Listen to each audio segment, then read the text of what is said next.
The flames reached for Ellie first. Not metaphorical flames, real, hungry fire conjured by her own coven, controlled by the sister she'd loved more than her own life. Ivy's hands glowed with orange light as she held the spell steady, her ice blue eyes empty of the warmth Ellie remembered from childhood. "I'm sorry," Ivy whispered, but her magic didn't waver. "But you chose wrong, sister. And now you have to burn." Hello, my beautiful coven. Welcome back to Silver Moon Chronicles. This story is going to absolutely wreck you. We're talking sisterly betrayal, forbidden magic, a witch alpha who loses everything, and the most dangerous warlock alive who might just be her salvation, or her destruction. Drop a comment right now and tell me where you're watching from. And if you're new here, hit that subscribe button because you're about to fall into a world you won't want to leave. Trust me on this one. Now let me take you into Ellie's world, the moment everything she knew turned to ash. Ellie's power rose instinctively, a shield of silver light that caught the flames inches from her skin.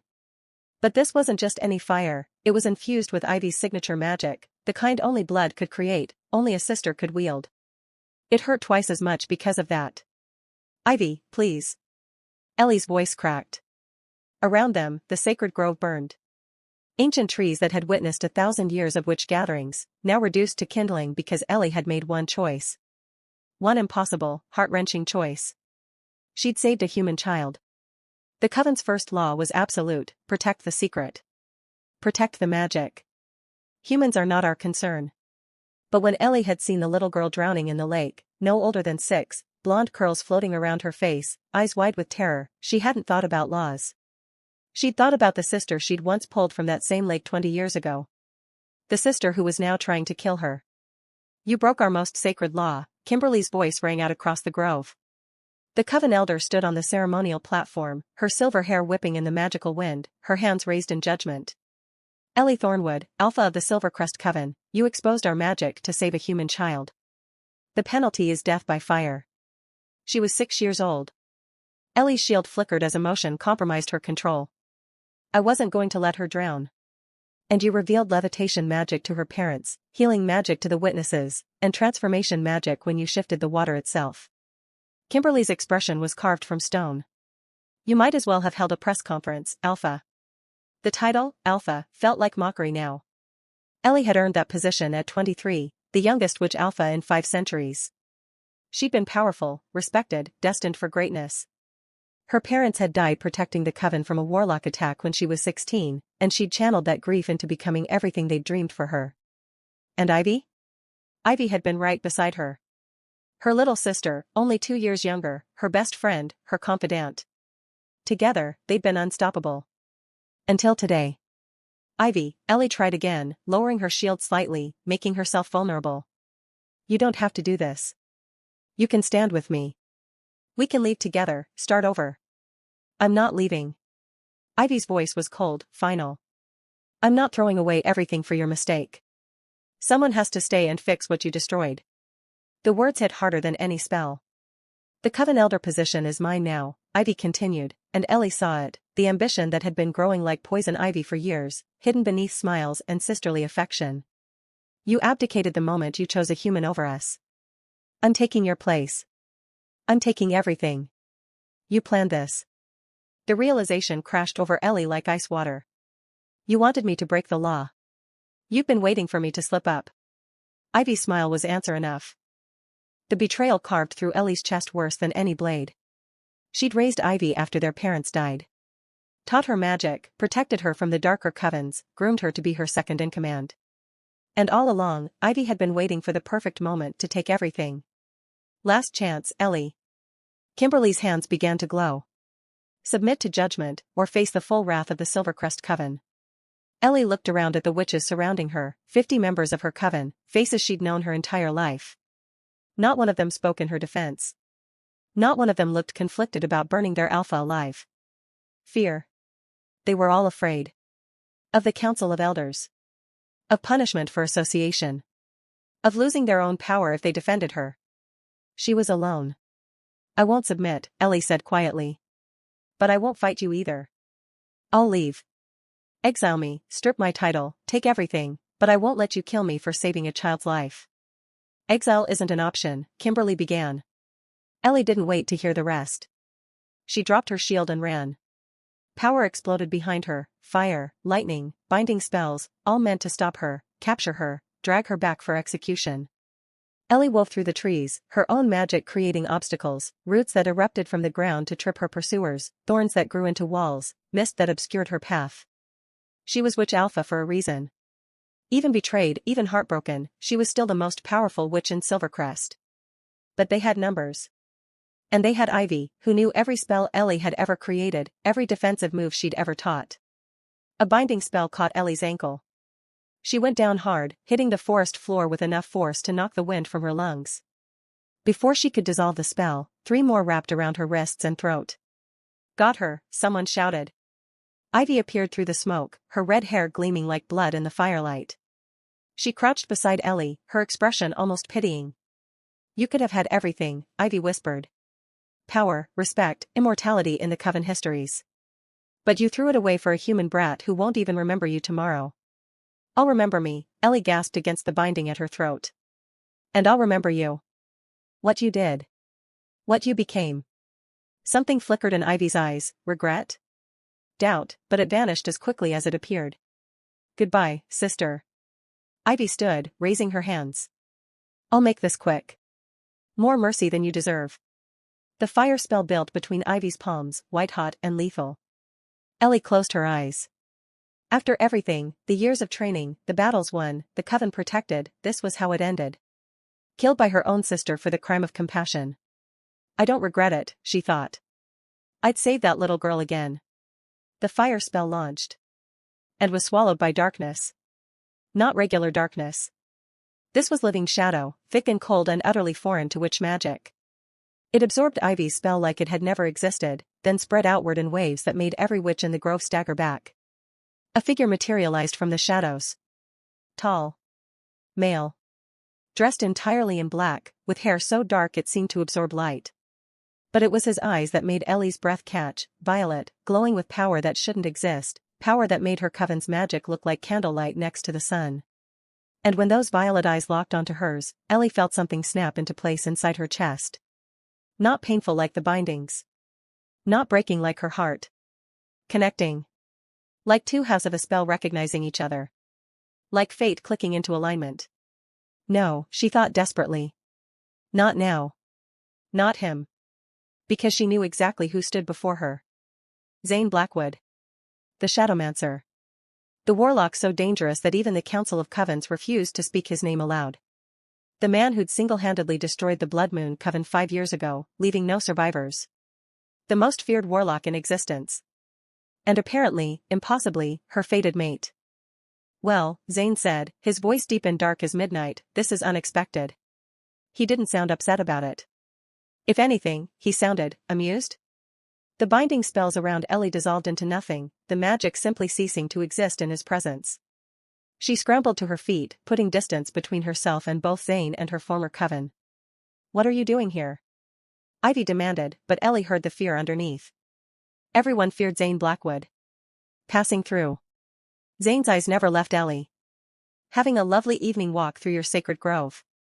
Imagine my surprise when I stumbled upon an execution. He tilted his head. Didn't your mother teach you it's rude to kill people without an invitation? This is Coven business, Kimberly stepped forward, trying to project authority. You have no jurisdiction. I have jurisdiction everywhere, Elder. Zane's smile was sharp as broken glass. Or did you forget who holds the seat of shadow on the Grand Council? I can go anywhere I please. Do anything I please. To anyone I please. The threat hung in the air like smoke. She broke our laws, Ivy said, recovering her composure. She exposed magic to humans. The penalty is death. And what's the penalty for attempting to murder your own sister out of petty jealousy? Zane's gaze shifted to Ivy, and Ellie saw her sister flinch. Because I'm very good at reading people, little witch, and I can see your ambition from here. It's quite ugly. You know nothing about. I know everything. Zane's power pulsed, making the ground tremble. I know Ellie saved a human child from drowning. I know you've been plotting to take her position for at least 6 months. I know you planted the idea in that child's head to go swimming alone, hoping Ellie would be forced to choose between exposure and letting a child die. His smile widened. Should I continue? I have about 47 more truths I could share. The silence was deafening. Ellie stared at Ivy, hoping, praying, Zane was wrong. But her sister's face had gone white, and guilt was written in every line of her body. You set this up? Ellie's voice broke. You sent that little girl to die just to trap me? She wasn't supposed to die, Ivy whispered. I had someone watching. They were supposed to save her before. She stopped, realizing what she'd admitted. Before I could, Ellie finished. But I got there first. And you had to improvise. The betrayal went deeper than she'd imagined. This wasn't opportunism. This was premeditated. Calculated. Ivy had been willing to risk a child's life, to possibly let her die, just to steal Ellie's position. Monster, Ellie breathed. You're a monster. I'm ambitious, Ivy shot back. Something you never understood. You were always so busy being perfect, being powerful, being everyone's favorite. You never saw me. Never valued what I could be. I valued you as my sister. I didn't want to be your sister. Ivy's eyes blazed. I wanted to be your equal. You're better. And now I am. Zane made a sound that might have been a laugh. This is delicious. Really. The family drama, the betrayal, the magical politics, it's like a terrible play I can't look away from. He turned to Ellie. But we should go. Before they remember there are 50 of them and currently only one of me. You're taking her? Kimberly demanded. I'm taking my mate. Zane said it casually, like commenting on the weather, but the word sent shockwaves through the grove. That's impossible, Kimberly breathed. Witches and warlocks can't, the magic is too different. And yet. Zane extended his hand to Ellie. Coming, darling? Or would you prefer to stay and burn? Ellie looked at that offered hand. At the most dangerous warlock alive, who somehow shared a fated bond with her. At the man who killed without mercy, who destroyed entire covens, who was feared across every magical community. Then she looked at Ivy. At Kimberly.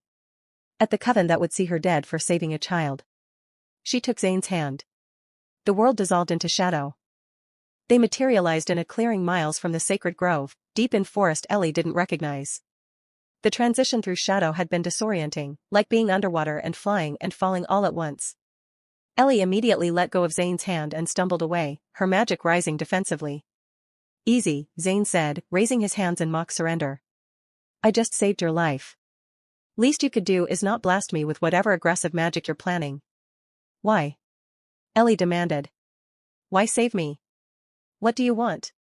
Besides the obvious you're my fated mate thing? Zane leaned against a tree with infuriating casualness. Nothing. Yet. Though I reserve the right to collect favors later. Fated mates don't exist between witches and warlocks. Our magic is incompatible. Clearly not, since I felt the bond snap into place the moment I saw you. Zane's violet eyes gleamed. Quite inconvenient, actually. I had plans for tonight that didn't involve rescuing beautiful witches from terrible decisions. I didn't make a terrible decision. I saved a child. I meant your decision to stay with a coven that would kill you for compassion. That was idiotic. He said it matter-of-factly, without judgment. Though I suppose loyalty is admirable in its own tragic way.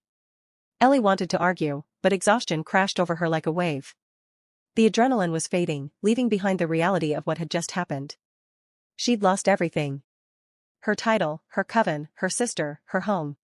26 years of life, gone in one afternoon. Her knees buckled.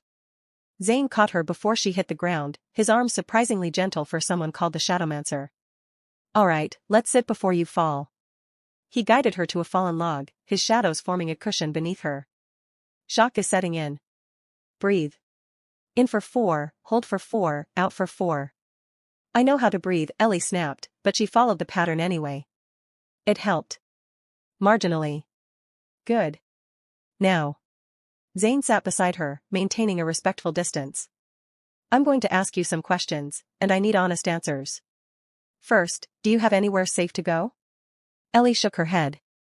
The coven was my home. I have money in human banks, but no property, no allies.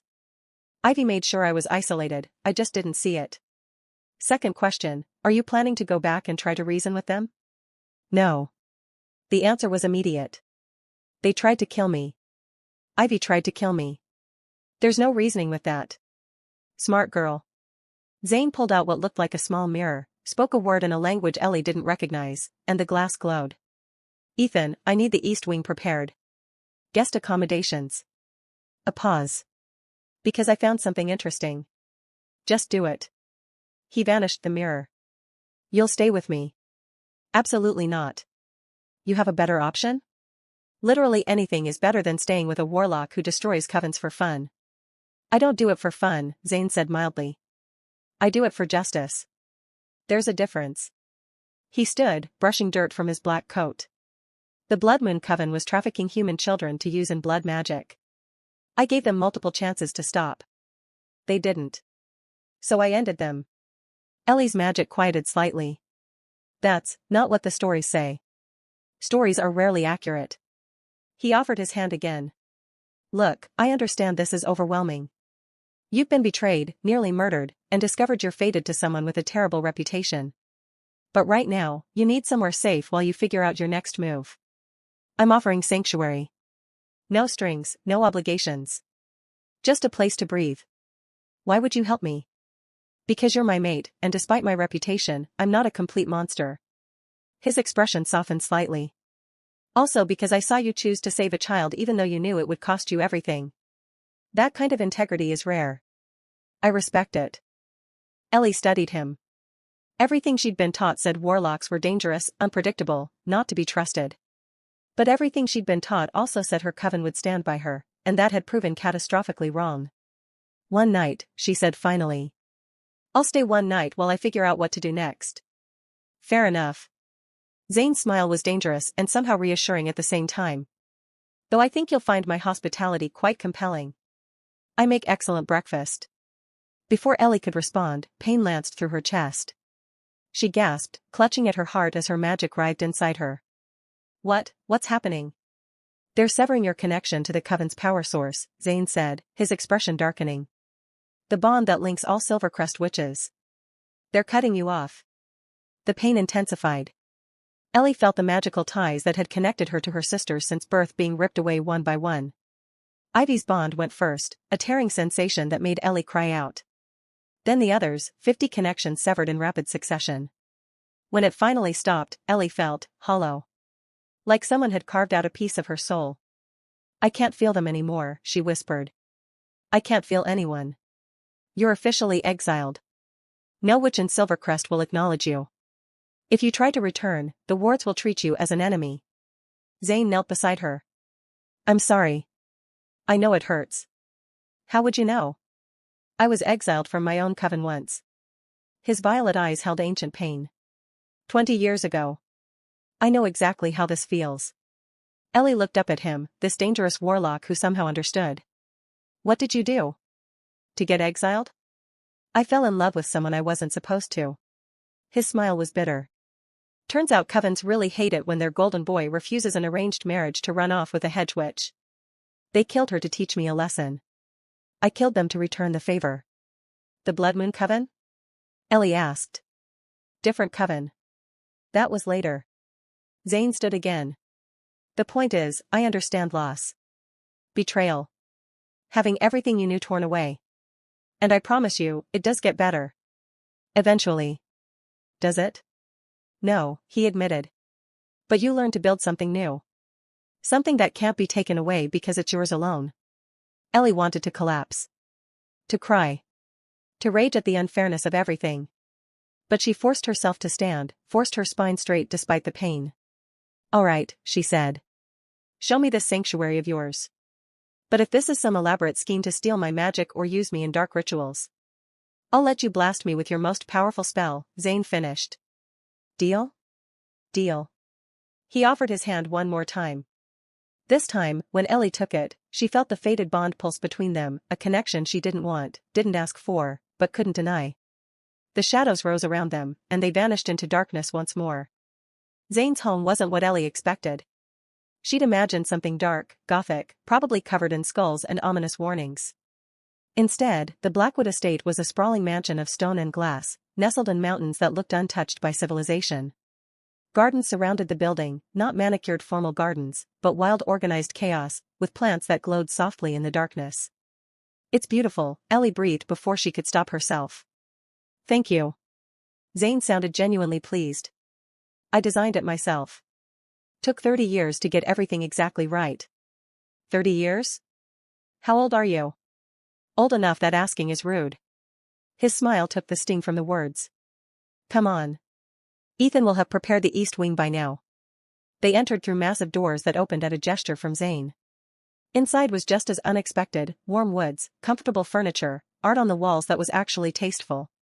Nothing about it screamed dangerous warlock. A man appeared from a side hallway, tall, lean, with sandy hair and friendly hazel eyes. You must be Ellie. I'm Ethan, Zane's second-in-command and general manager of Chaos. He shot Zane a look. You couldn't have given me more warning? Where's the fun in that? Zane replied.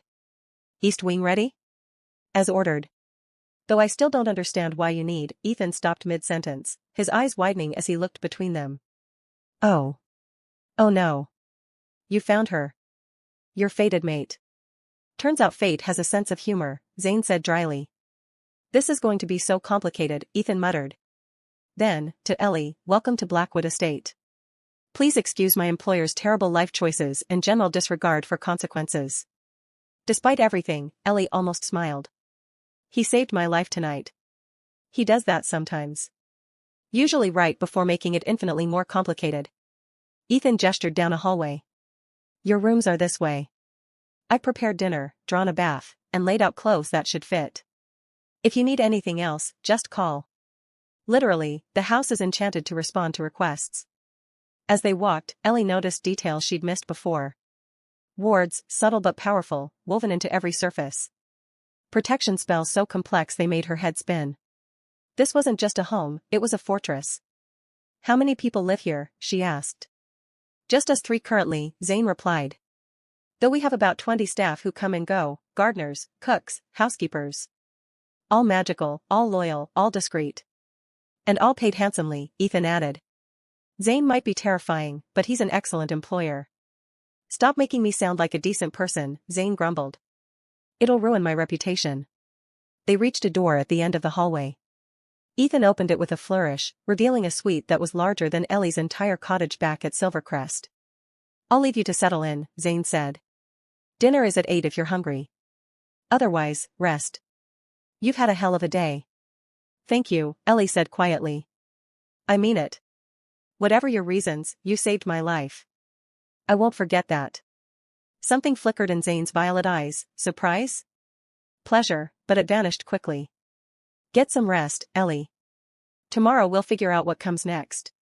He left, Ethan following, and Ellie was finally alone. She made it 3 steps into the room before her knees gave out. The tears came then, huge, wrenching sobs that shook her entire body. All the pain she'd been holding back, all the betrayal and loss and grief, poured out in waves. She cried for her parents, dead 20 years but somehow relevant again. For her coven, lost. For Ivy, the sister she'd loved who'd proven to be a stranger. She cried until there was nothing left, until she was empty and hollow and exhausted. Then she dragged herself to the bathroom Ethan had mentioned. The bath was perfect, hot, scented with herbs that eased magical exhaustion, salts that soothed aching muscles. Ellie sank into the water and let it wash away the smoke and blood and terror of the day. When she finally emerged, she found the clothes Ethan had promised, soft, comfortable, in deep green that complemented her eyes. They fit perfectly, which should have been impossible unless Zane had used magic to size them. The thoughtfulness of it made her chest ache. Ellie was toweling her long blonde hair when she heard a knock at the door. Come in, she called, expecting Ethan.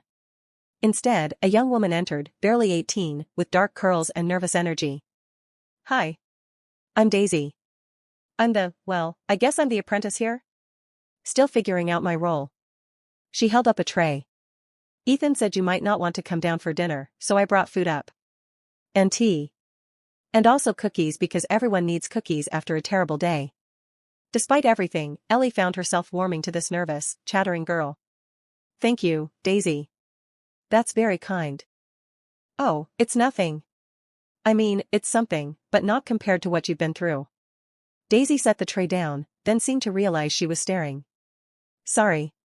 It's just, you're really powerful. I can feel your magic from here, even though you're all sad and depleted. It's kind of incredible. Were you exiled too? Ellie asked gently. Daisy's face fell. Kind of? My coven found out I was seeing a human boy. They said I had to choose, him or magic. I chose him. They stripped my powers and threw me out. She smiled sadly. The human boy dumped me 2 weeks later. Said I was too weird. I'm sorry. Don't be. Zane found me trying to do street magic for money and brought me here. He's been teaching me dark arts, or, well, not dark exactly. He says magic isn't light or dark, it's just power and intention. Daisy sat down uninvited. Everyone says he's terrifying, but he's actually really patient. Even when I accidentally turned his library purple last week. He turned it back, didn't he? Immediately. But he wasn't mean about it. Daisy studied Ellie. You're his mate, aren't you? Ethan told me. That's so romantic. Like a fairy tale, except with more trauma and probably imminent danger. You have a unique way of looking at things. I prefer optimistically realistic. Daisy stood. Anyway, eat. Rest. And if you need anything, company, conversation, someone to complain to about men being cryptic and brooding, I'm in the West Wing, third door on the left. After Daisy left, Ellie picked at the food, roasted chicken, vegetables, fresh bread, and found it delicious. The tea was perfect. Even the cookies were incredible. Zane Blackwood, destroyer of covens, apparently kept an excellent kitchen. Ellie was finishing her meal when she felt it, a pull, like an invisible thread tugging at her chest. The fated bond, drawing her toward Zane. She tried to ignore it. Tried to focus on eating, on thinking about her next move, on anything else. The pull intensified. Fine, she muttered to the empty room. But if this is a trap, I'm blasting you into next week. She followed the bond through the mansion, downstairs and hallways, until she reached a door slightly ajar. Warm light spilled through, and she heard, music? Ellie pushed the door open. Zane sat at a grand piano, his fingers moving over the keys with surprising delicacy. The melody was haunting, beautiful, tinged with melancholy that made her chest ache. He looked up when she entered, his hands stilling on the keys. Couldn't sleep? The bond wouldn't let me. Ah. Yes, it can be insistent. He gestured to the bench beside him. Care to listen?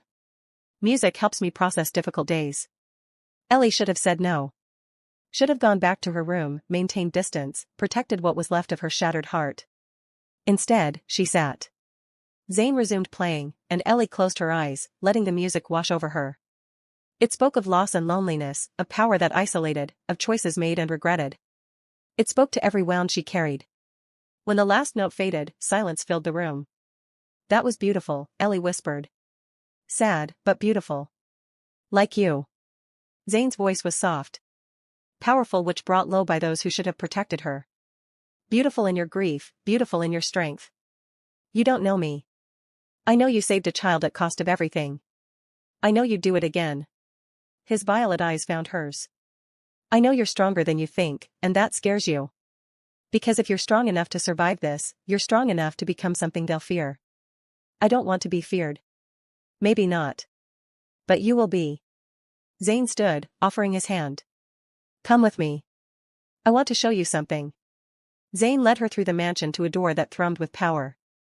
He placed his palm against it, and wards dissolved, revealing a staircase leading down.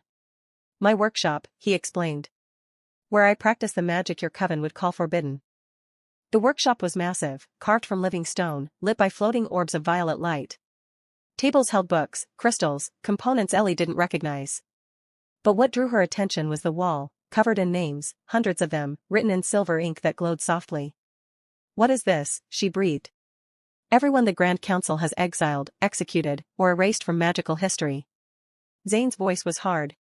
Every witch or warlock deemed too dangerous or too different to be allowed to exist. I've been compiling this list for 20 years. Ellie stepped closer, reading names. Some she recognized from history. Others were completely unknown. Why? Because someone needs to remember them. Zane moved to stand beside her. The Grand Council operates on fear and control. They decide who's dangerous based not on actions, but on potential. On power they can't control. He turned to face her. Your coven tried to kill you not because you broke a law, but because your compassion made you unpredictable. Dangerous to their authority. That's not, Ellie stopped. Was it true? Had Kimberly feared her not for what she'd done, but for what she represented? I've been watching Silvercrest for months, Zane continued. Ever since I heard rumors of a young witch alpha with unprecedented power. I knew they'd eventually try to eliminate you. I just didn't expect it to happen so dramatically. You were watching me? Monitoring the situation, he corrected. There's a difference. And it's fortunate I was, because otherwise you'd be ash right now. Ellie wanted to be angry about the surveillance, but he wasn't wrong. What do you want from me, Zane? Really? Honestly? He moved closer, violet eyes intense. I want you to embrace what you are. Stop apologizing for your power. Stop making yourself small to comfort others. His hand lifted, not quite touching her face. Your witch alpha quality, Ellie. Even stripped from your coven, even exiled, your magic is raw, wild, powerful. With training, you could be extraordinary. And you train me? Teach me forbidden magic? I'd teach you to stop seeing magic as forbidden or allowed. It's just power, and intention determines morality. His smile was sharp. Besides, we're fated mates. We're supposed to make each other stronger. I don't want a mate, Ellie said, even as the bond pulsed warmly between them. I don't want fate deciding who I love or trust. Fair enough. Zane stepped back, giving her space. Then don't think of me as your mate. Think of me as an ally. Someone who understands what you're going through. Who can help you become powerful enough that no one ever threatens you again. Why would you do that? Because the enemy of my enemy is useful. And I have a feeling you and I have very similar enemies. He gestured to the wall of names. These people, your name should never be on this wall, Ellie. And I'll make damn sure it never is. The conviction in his voice made something in her chest tighten. Show me, she said suddenly. Show me this forbidden magic. If I'm going to survive, I need to be stronger than I was. Zane's smile was slow, dangerous, approving. Now we're talking. He led her to the center of the workshop, where a circle had been carved into the stone floor. Symbols Ellie didn't recognize marked its edge, not the traditional runes witches used, but something older. Darker. Traditional witch magic draws from the earth, the elements, natural forces, Zane explained. It's powerful but limited. What I practice, shadow magic, blood magic, soul magic, draws from different sources. From the spaces between, the potential in darkness, the power in sacrifice. That sounds dangerous. Everything worth doing is dangerous. He held out his hand. Trust me for 5 minutes. Just 5 minutes, and I'll show you what you're capable of. Ellie hesitated. Every instinct trained into her screamed that this was wrong, forbidden, that she should run. But those instincts had also told her to trust her coven. Her sister. And look where that had gotten her. She took his hand. Zane pulled her into the circle, and immediately Ellie felt the shift. The air thickened, charged with potential. Her magic responded, rising without her conscious control. Don't fight it, Zane murmured. Let your power flow. Shadow magic isn't about control, it's about surrender. Letting the darkness move through you instead of around you. I don't know how. Yes, you do. You've been suppressing it your whole life because your coven taught you light was good and darkness was evil. But power doesn't work that way. His violet eyes blazed. Close your eyes. Feel your magic. Not the pretty, approved parts, the raw, wild core. Ellie closed her eyes.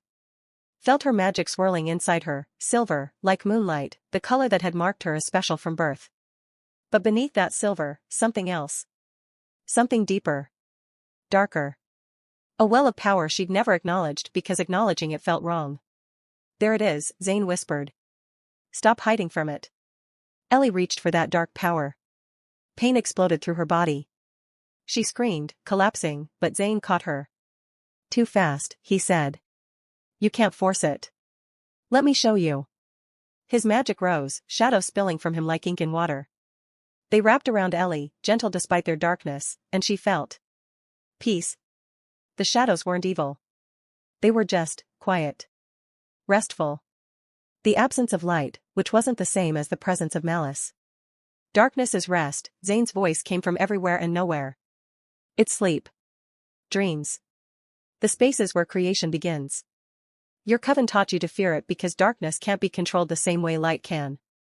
But Ellie, his hands framed her face. You were born with both. Silver and shadow.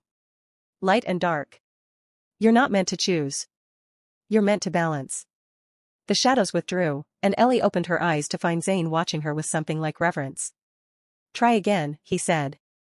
Slowly this time. Reach for your shadow self the way you'd reach for a friend. Ellie closed her eyes again. Found that dark well of power. Instead of grabbing it, she invited it. Opened herself to it. The power rose like a tide, dark silver instead of bright, cool instead of warm. It felt ancient. Powerful. Right. When she opened her eyes, shadows danced around her hands, mixing with her silver light to create something new. Something that had never existed before. Beautiful, Zane breathed. Do you feel it? The balance? Ellie did. For the first time since her exile, she felt whole. Like a part of herself she'd been missing had finally returned. This is what you could be, Zane said. Not a witch who apologizes for her power. Not someone who makes herself small. But a force of nature that no one can cage or control or destroy. The Grand Council would see me dead for this. Let them try. His smile was fierce. You're under my protection now. And I haven't lost a fight in 20 years. The moment stretched between them, charged with more than magic. The fated bond hummed, trying to pull them closer, but Zane remained still, letting Ellie choose. She should step back. Maintain distance. Protect herself from yet another potential betrayal. Instead, she asked, will you teach me? Everything? Everything, Zane promised. Every forbidden spell, every shadow technique, every piece of magic your coven kept from you. I'll make you unstoppable. Why? What do you get out of this? Besides making my fated mate powerful enough to stand at my side? His expression turned serious. Revenge. Your sister is going to come for you, Ellie. And when she does, I want you ready to show her exactly what she threw away. 3 weeks passed. 3 weeks of training that pushed Ellie past every limit she'd ever imagined. Zane was relentless, demanding, and somehow exactly the teacher she needed. He didn't coddle or comfort, he challenged, provoked, forced her to confront every weakness. And slowly, impossibly, Ellie transformed. The shadow magic came easier each day, merging with her natural silver power to create something unique. She could walk through shadows now, teleporting short distances. Could craft weapons from darkness. Could sense magical signatures from miles away. But it was the emotional training that changed her most. Again, Zane said, his shadows binding her wrists. Break free. Ellie called her power, tried to dissolve the bonds like she'd done 100 times before. They held. You're hesitating, Zane observed. Why? I don't want to hurt you. Why not? The question caught her off guard. Because you're helping me. So? Zane released the bonds himself. Ellie, you need to understand something. Power without the willingness to use it is worthless. Your compassion is admirable, but it will get you killed if you can't set it aside when necessary. I saved a child because of my compassion. And I respect that. But there's a difference between choosing mercy and being unable to act. He moved closer. When Ivy comes, and she will come, will you hesitate? Will you hold back because she's your sister? I don't know, Ellie admitted. Then let's find out. Zane's power surged, shadows lashing out faster than thought. Ellie reacted on instinct, her own magic rising to meet his. Silver light clashed with violet darkness, and for the first time, she didn't hold back. The workshop exploded with power. Shadows and light warred, neither gaining ground. Ellie poured everything into the fight, all her rage at Ivy's betrayal, all her grief for what she'd lost, all her fear of what she might become. When the magic finally settled, both of them were breathing hard. Better, Zane said, satisfaction in his voice. Much better. You didn't hesitate that time. Because you're not actually trying to kill me. Aren't I? His smile was sharp. Ellie, every fight is real until it's over. The moment you start assuming safety is the moment you lose. Before she could respond, Daisy burst into the workshop. Zane. We have a problem. There are witches at the wards. A lot of witches. Zane's expression went cold. How many? At least 30. And they're not friendly. They're trying to break through. Ivy. It had to be Ivy. Ellie felt her magic rise, silver and shadow mixing in her veins. I'm ready. No, you're not, Zane said bluntly. You're powerful, but you're not 30 witches powerful. Not yet. He turned to Daisy. Get Ethan. Full defense protocols. Lock down everything. Back to Ellie, you stay here. Let me handle this. They came for me. I should. You should survive. Zane's hand cupped her face, thumb brushing her cheekbone. Please. Trust me to protect you. The intimacy of the gesture stole Ellie's breath. Over the past 3 weeks, they'd grown closer, not romantically, but something deeper. Partnership. Understanding. The fated bond had strengthened, but they'd both carefully avoided acknowledging what that might mean. Now, with danger at the door, Ellie realized how much she'd come to rely on him. Be careful, she whispered. Always. He pressed a quick kiss to her forehead, the first time he'd touched her like that, then vanished into shadows. Ellie stood frozen in the workshop, her heart pounding. She should listen. Should stay safe. Let Zane handle this. But she'd spent too long letting others make decisions for her. She followed.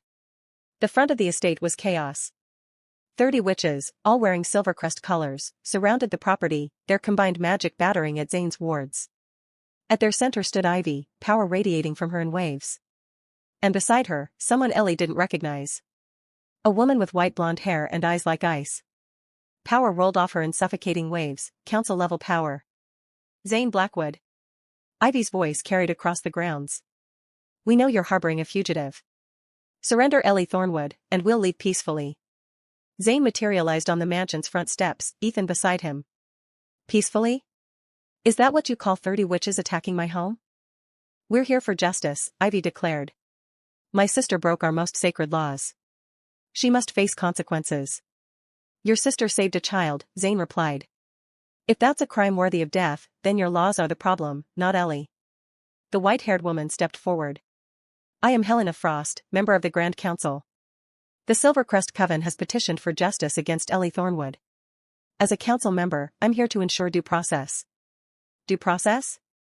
Zane laughed, dark and dangerous. Is that what you call execution without trial? Because that's what you attempted in the Sacred Grove. She was given a chance to submit to judgment, Helena said coolly. She chose to flee with a known criminal instead. I'm not a criminal. I've been tried and exonerated for all accusations. Technically, yes.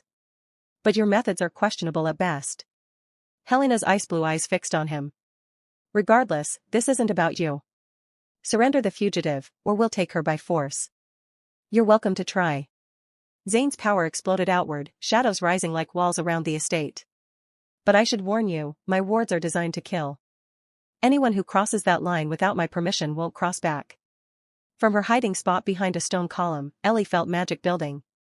Ivy was gathering power, and not just her own, she was drawing from the other 30 witches, combining their strength. A coven united was nearly unstoppable. But as Ellie watched, she noticed something. The witches weren't united. Not really. Most looked uncomfortable, uncertain. They'd been brought here under orders, not conviction. All except Ivy and 5 others, who blazed with genuine malice. An idea formed.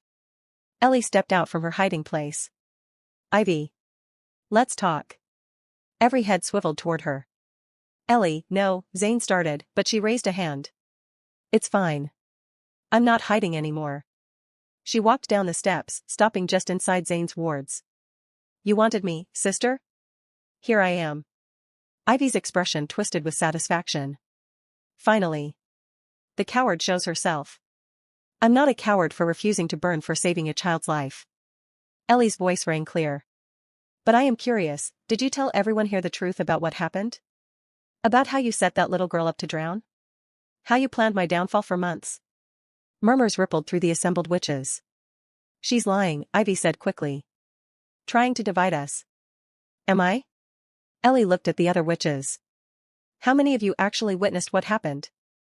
How many only heard Ivy's version? More murmurs. Doubt. I saved a 6-year-old child from drowning, Ellie continued. Yes, I used magic in front of humans. But the alternative was letting her die. Is that really worthy of execution? The law is clear, Helena interrupted. Exposure of magic to humans is forbidden. Then your law is broken. Ellie's power rose, silver and shadow mixing visibly. Several witches gasped, shadow magic from a witch was unheard of. I won't apologize for having compassion. For refusing to let a child die because it's convenient for coven politics. You see? Ivy's voice was shrill. She's been corrupted. Learning dark magic from the Shadowmancer. This is exactly why she needed to be stopped. Or maybe, Zane said softly, she's finally becoming what she was always meant to be. Powerful without apology. Dangerous to those who abuse authority. Helena's eyes narrowed. You're teaching her shadow magic. That alone is grounds for execution. According to whose law? Zane's smile was sharp. I checked. There's no Grand Council statute against witches learning shadow techniques. Unusual, yes. Forbidden? No. The spirit of the law. The spirit of the law is irrelevant if the letter doesn't support your argument. Zane moved to stand beside Ellie, a united front. You're here because Ivy wants her sister dead and convinced you to help. But ask yourselves, is this really justice? Or is this just convenient? The doubt was spreading. Ellie could see it in faces, in the way some witches were stepping back, their magic faltering. Enough talking, Ivy snarled. She raised her hands, power gathering. Helena, give the order. Helena hesitated. Just for a moment, but Ellie saw it. I don't think she will, Ellie said quietly. Because Helena Frost didn't get to the Grand Council by making stupid decisions. And attacking the Shadowmancer's home over a questionable accusation? That would be very stupid. The girl has a point, Helena said after a long pause. Ivy, you assured me this would be straightforward. It is. She broke the law. She. Enough. Helena's power flared, silencing Ivy instantly. I will not sanction an attack on Blackwood Estate based on your word alone.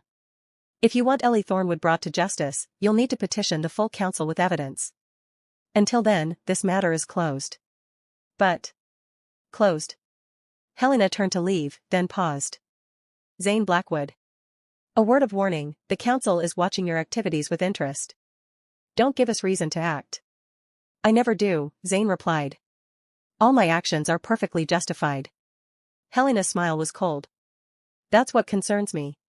She vanished, taking half the assembled witches with her. The others scattered quickly, clearly relieved to leave. Only Ivy and her 5 loyal witches remained. This isn't over, Ivy said, her voice trembling with rage. You think you've won? You've just made yourself a bigger target. Good, Ellie replied. Let them come. I'm done running. You were always weak, Ivy spat. Always too soft, too kind, too naive. That's why I'll win. Because I'm willing to do what you won't. You're right, Ellie said quietly. I won't betray family. Won't sacrifice innocence for power. Won't become a monster to defeat one. She stepped forward, her magic rising. But that doesn't make me weak. It makes me different from you. For just a moment, something like regret flickered in Ivy's eyes. Then it hardened. Goodbye, sister. When next we meet, only one of us will walk away. She vanished, her 5 witches following. Silence fell over the estate. Ellie's knees buckled. Zane caught her before she fell, his arm steady and sure. You did well, he murmured. Better than well. You turned their own doubt against them. Helena didn't support Ivy because she believed me, Ellie said. She just didn't want the political complication. Politics is how wars are won when you can't win by force. Zane helped her stand. You played it perfectly. I don't feel perfect. I feel like I barely survived. You'll get stronger. His violet eyes held hers. And next time Ivy comes, you'll be ready. Will I? Yes. His certainty was absolute. Because I'll make sure of it. The training intensified after Ivy's attack. Zane pushed Ellie harder, teaching her not just shadow magic but combat tactics, psychological warfare, how to read opponents and exploit weaknesses. Ethan joined some sessions, teaching her how to think 3 moves ahead. Even Daisy helped, sparring with Ellie to practice control, how to defeat without killing, how to measure force. 6 weeks after her exile, Ellie barely recognized herself. She was stronger, faster, more powerful than she'd ever imagined possible. The shadow magic had integrated fully with her silver light, creating techniques no one had seen before. She could create illusions, walk through walls, sense emotions and intentions. But more than that, she'd changed inside. The scared witch who'd fled the sacred grove was gone. In her place stood someone harder, more certain, unafraid to claim space. It terrified and exhilarated her in equal measure. You're ready, Zane said one morning, watching her demolish a training construct he'd created. Ready for what? To stop hiding. To step into your power fully. He gestured around the workshop. You've learned everything I can teach you about shadow magic. The rest you'll discover on your own. So what now? Now you decide who you want to be. Zane sat on the edge of a table, studying her. Do you want revenge on Ivy? Justice for yourself? To build something new? Ellie thought about it. 6 weeks ago, she'd have said revenge. She'd wanted to make Ivy pay for every betrayal, every lie. Now she wanted something different. I want to help others like me, she said slowly. Witches and warlocks who've been exiled, cast out, declared too dangerous for daring to be different. She met his eyes. I want to build a coven that doesn't fear power. That celebrates it. Zane's smile was slow and genuine. I was hoping you'd say that. You were? Ellie, you're not the first witch I've helped. You're just the first one powerful enough to actually build something lasting. He stood, moving closer. I've been waiting 20 years for someone to challenge the system properly. Someone with the power to back up their ideals. You think I can do that? I know you can. His hand lifted, cupping her face. You're already doing it. Every witch who heard you speak yesterday is questioning. Doubting. Wondering if maybe the councils and covens have it wrong. That doesn't feel like enough. It's a start. His thumb brushed her cheekbone, and Ellie's breath caught. Change doesn't happen overnight. But you've planted seeds. They'll grow. The moment stretched between them, charged with more than magic. The fated bond thrummed insistently, pulling them closer. Ellie had been fighting it for 6 weeks. Fighting the attraction, the connection, the way her magic sang when Zane was near. But standing here, his violet eyes soft with something that looked like affection, she wondered why she was fighting at all. Zane, she whispered. The bond. I know. His voice was rough. I feel it too. Every moment. Every breath. You're under my skin, Ellie. In my head. My heart. Is that real? Or just the fated bond? I don't know. His honesty was stark. But I know I like you. Respect you. Am fascinated by you. And I think even without the bond, I'd have fallen for you anyway. Ellie's heart hammered. I'm scared. Of me? Of trusting again. Ivy destroyed me. I can't, her voice broke. I can't survive another betrayal. Then don't trust me yet. Zane's hands framed her face. Let me earn it. Day by day, choice by choice. Let me prove I'm not like them. And if you can't? Then you blast me into oblivion and find someone worthy. His smile was crooked. But Ellie, I'm going to try my damnedest to be worthy. Because you're the most extraordinary person I've ever met, and I'll be damned if I lose you to my own stupidity. The words should have sounded calculated. Manipulative. Instead, they sounded honest. Raw. Real. Ellie made a choice. She kissed him. Zane went still with surprise for half a second. Then his arms wrapped around her, pulling her close, and he kissed her back with an intensity that stole her breath. It was nothing like the fated bond's pull, this was choice. Desire. Two people deciding to take a chance despite every reason not to. When they finally broke apart, both were breathless. That was, Zane started. Don't analyze it, Ellie interrupted. Don't make it complicated. Just, let it be what it is. And what is it? A beginning. She smiled, surprised by how light she felt. Maybe a terrible one. Maybe we'll crash and burn. But at least it's my choice. Our choice, Zane corrected. He pulled her close again, resting his forehead against hers. I choose you, Ellie. Every day, I'll keep choosing you. Even when I'm difficult? Especially then. They stood like that for a long moment, wrapped in each other and the magic that danced between them. Then Ethan's voice echoed through the estate, Zane. We have a problem. Zane sighed. There's always a problem. Welcome to my life, Ethan appeared in the doorway, looking harried. We just got word, the Grand Council is convening an emergency session. Apparently, several covens have been petitioning to learn shadow magic, citing Ellie as proof it's possible for witches. That's good, isn't it? Ellie asked. It's terrifying them, Ethan corrected. The council maintains power through limiting knowledge. If witches start learning shadow magic en masse, it threatens their control. He looked at Zane. They're going to move against you. Against both of you. Let them try, Zane said, but Ellie saw the calculation in his eyes. What are you thinking? She asked. I'm thinking it's time to stop reacting and start acting. Zane's smile was sharp. The council wants to see us as a threat? Let's give them something real to worry about. The Grand Council met in a fortress carved from a mountain in Switzerland, neutral territory, heavily warded, designed to withstand magical assault. 12 seats arranged in a circle, representing the 12 most powerful magical factions. Today, all 12 were occupied. Helena Frost spoke for the witches. Across from her, a dark-skinned man named Aaron represented warlocks. Others represented various magical disciplines, all united by one thing, fear of change. The situation is becoming untenable, Helena began. 17 covens have now reported members attempting to learn shadow magic. 3 have succeeded. This cannot continue. Why not? Aaron's voice was smooth. Shadow magic isn't inherently evil. It's just power. It's uncontrolled power, Helena countered. Power without proper oversight leads to chaos. Or freedom, Aaron replied. Perhaps that's what really frightens you. Before Helena could respond, the doors to the chamber exploded inward. Zane strode through, shadows swirling around him like living things. Beside him walked Ellie, Silver, and Shadow mixing in her wake. Behind them, Ethan, Daisy, and a dozen others, witches and warlocks Zane had sheltered over the years. Apologies for the dramatic entrance, Zane said, not sounding sorry at all. But I heard you were discussing me. Seemed rude not to attend. This is a closed session, Helena said coldly. You have no right. I have every right. I hold the shadow seat on this council, or have you forgotten? Zane moved to the 13th chair, the one usually left empty, reserved for the shadow representative. I've been absent by choice, but it seems my presence is required. Murmurs rippled through the chamber.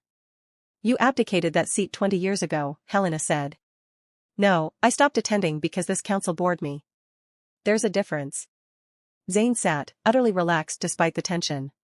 Now, let's discuss this crisis of witches learning shadow magic. It's not a crisis, another council member, a woman named Margaret, said.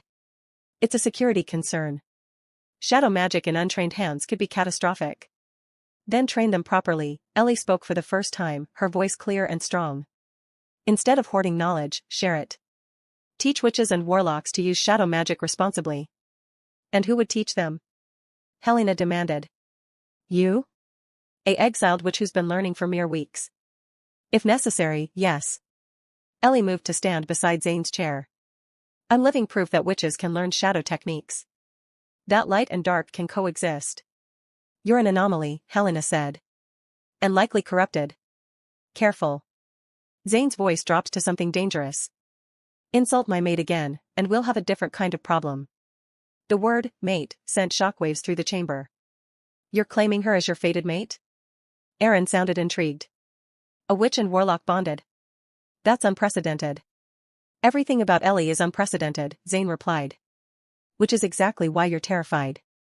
She represents change you can't control. The council exists to maintain order, Helena said. To prevent chaos. The council exists to maintain power, Ellie interrupted. Your power. And you'll destroy anyone who threatens it, just like you destroyed my coven 20 years ago. Silence fell. I don't know what you mean, Helena said, but her eyes flickered. My mother, Elena Moonshadow, discovered that the council had been manipulating bloodlines. Eliminating powerful witches and warlocks who wouldn't bow to your authority. Ellie's power rose, filling the chamber. You ordered the massacre of Lunar Crest not because they were dangerous, but because they were free. That's a serious accusation, Margaret said. And a true one. Zane pulled out a folder, the same evidence he'd shown Ellie weeks ago. I have testimony from witnesses.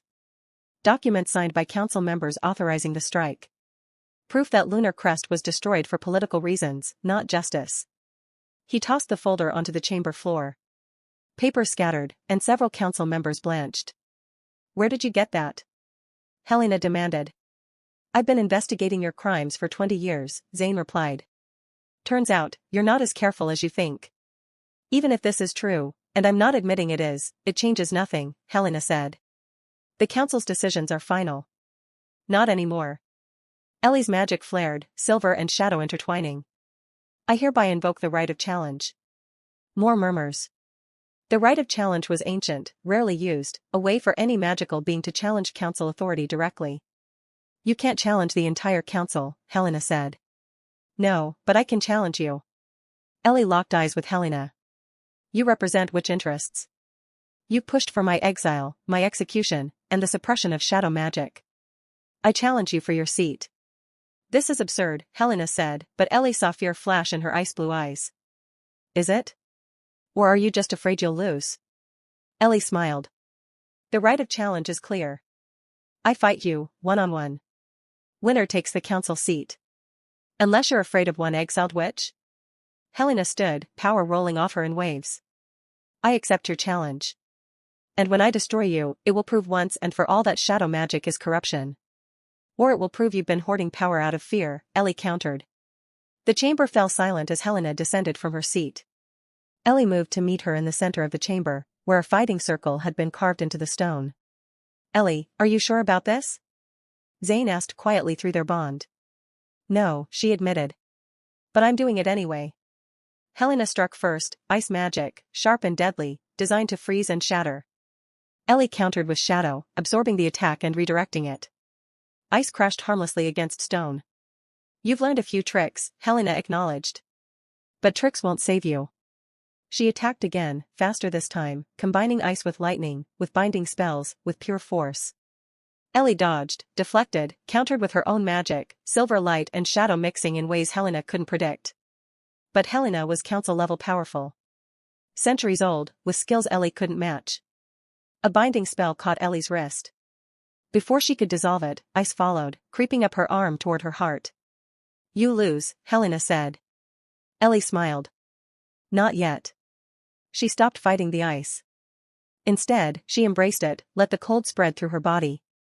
Helena's eyes widened, this should be killing her. But Ellie had learned something crucial over the past weeks. Shadow magic thrived in cold, in darkness, in the spaces between life and death. Instead of fighting Helena's ice, she used it, channeled it, let it feed her power. Shadows exploded from Ellie, shattering the ice, breaking Helena's binding spell. The shadow coalesced into a form, a massive wolf made of darkness and silver light. Impossible, Helena breathed. No, Ellie said, her voice layered with power. Just knew. The shadow wolf lunged. Helena threw up shields, but shadow didn't work like normal magic, it didn't break barriers so much as slip through them. The wolf's jaws closed on Helena's throat. Not hard enough to kill, but enough to force submission. Yield, Ellie commanded. For a long moment, Helena glared defiance. Then, slowly, she bowed her head. I yield. The chamber erupted in chaos. Ellie released the shadow wolf, letting it dissolve back into her magic. She stood in the center of the circle, breathing hard, barely believing she'd won. By right of challenge, Aaron said, a smile playing at his lips, Ellie Thornwood claims Helena Frost's seat on the Grand Council. Helena looked at Ellie with something like grudging respect. You've earned this. I won't pretend otherwise. She stood, moving toward the exit. But be warned, having a seat doesn't mean having power. The other 11 will fight you every step. Let them try, Ellie replied. Helena left, and Ellie moved to the council seat that was now hers. From his shadow seat, Zane's smile was pure pride. Well, Aaron said, breaking the stunned silence. This should make meetings much more interesting. 3 months later, the world had changed.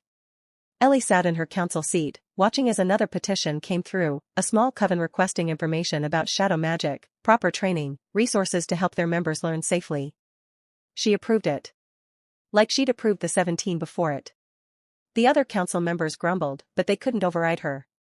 She'd won her seat fairly, and the right of challenge protected her decisions. Slowly, inexorably, the magical world was transforming. You're making enemies, Zane observed, reading over her shoulder. Good, Ellie replied. The right enemies mean I'm doing something right. They were in Blackwood Estate's library, a room that had become Ellie's favorite. Comfortable, filled with knowledge, peaceful. Home. Because that's what this place had become. Home. Zane's arms came around her from behind, his chin resting on her shoulder. The Silvercrest Coven has formally requested your return. Ellie went still. What? Ivy's been challenged. Ivy's been challenged, Zane repeated, his voice a low rumble against her neck.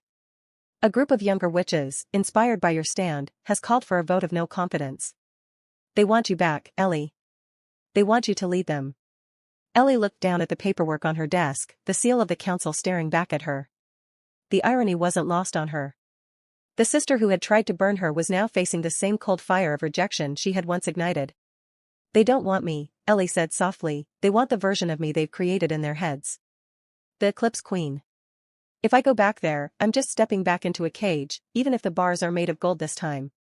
Zane turned her around in his arms, his violet eyes searching hers. You don't owe them anything. Not after what they did.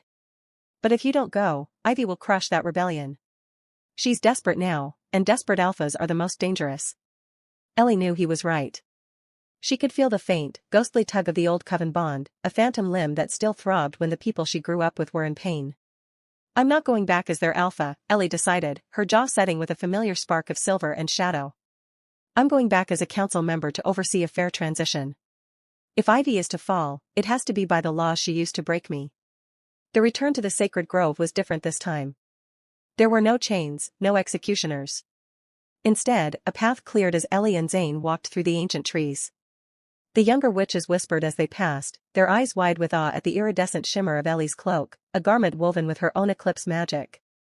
Ivy stood at the center of the grove, looking haggard. Her ice blue eyes were bloodshot, her hair unkempt. When she saw Ellie, a hysterical laugh escaped her. The prodigal sister returns, Ivy mocked, though her voice lacked its old bite. Come to watch the fire this time? Or are you here to finish the job? I'm here to ensure the right of challenge is upheld, Ivy, Ellie said, her voice echoing with the authority of the council. The coven has spoken. They no longer recognize your leadership. Because of you. Ivy screamed, lunging forward. You poisoned them with your balance. You brought darkness into our home. She raised her hands, conjuring a wave of orange flame, but it was weak, brittle. Ellie didn't even flinch. She simply raised a hand, and a wall of dark silver smoke swallowed the fire whole, extinguishing it instantly. The darkness was always here, Ivy, Ellie said, walking toward her sister until they were inches apart. You just chose to use it for hate. I chose to use it for truth. The younger witches closed in, forming a circle. One by one, they extinguished their personal lanterns, a symbolic gesture of casting out an alpha. Ivy watched, her power flickering and dying as the collective bond she had manipulated for so long finally snapped. Ivy collapsed to her knees, stripped of her title, her magic reduced to a dull ember. What now? Ivy whispered, looking up at Ellie. Will you kill me? Ellie looked at the girl who had been her world, then at Zane, who stood at the edge of the clearing, a silent, steady anchor. She felt the weight of her council seat, the weight of her new life, and the freedom of the shadow. No, Ellie said. Exile, Ivy. Just like you gave me. You'll walk the world without a coven, without a bond, until you find out who you are without someone to hurt. As the guards led Ivy away, the grove fell silent. The younger witches looked to Ellie, waiting for her to take the center, to claim the grove as her own. But Ellie stayed where she was. She reached out, and Zane was there, his hand sliding into hers. The Silvercrest Coven needs a leader, Ellie announced to the crowd. But it won't be me. You found your voice, now find someone who will listen to it. I have my own path to walk. She turned away from the grove of her childhood without looking back. As they reached the edge of the forest, Zane pulled her close. You okay? He asked. Better than okay, she replied, leaning into him. The bond is finally quiet. Ours isn't, he reminded her, his eyes glowing with that predatory, protective light. Ellie smiled, a true, brilliant smile that lit up the silver and shadow in her eyes. No. Ours is just beginning.